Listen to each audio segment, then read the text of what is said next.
Cessez de dire que Jésus est Dieu. Ça n'a aucun sens.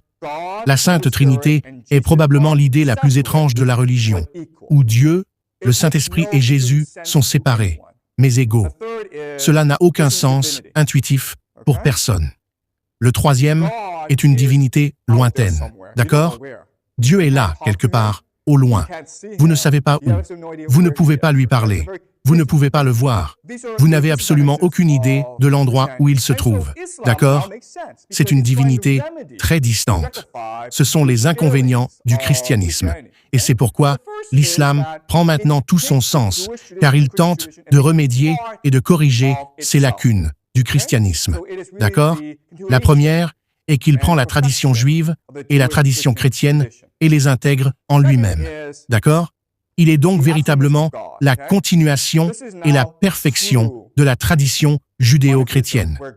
La deuxième est l'absoluité de Dieu. D'accord?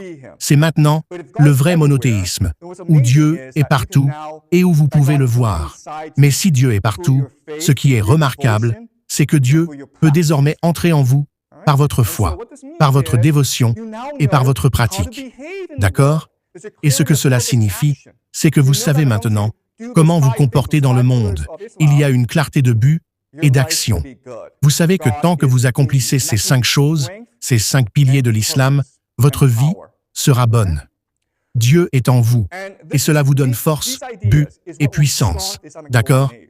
Et ce sont ces idées qui lanceront l'âge d'or islamique et permettront à l'islam de se propulser au-delà de tout le monde. D'accord?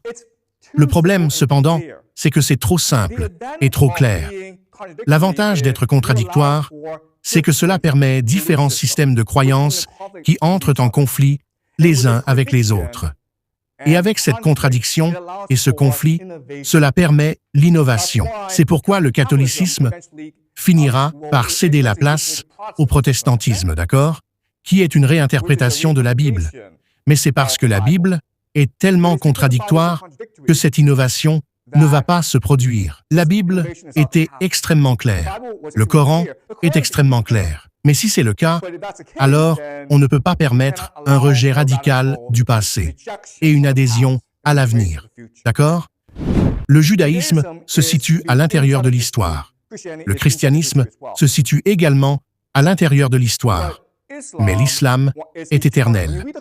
Lorsque vous lisez le Coran, il est censé représenter les paroles éternelles. Ces paroles sont toujours vraies. Mais le problème est alors de savoir comment interpréter ces actions à travers le prisme de l'histoire.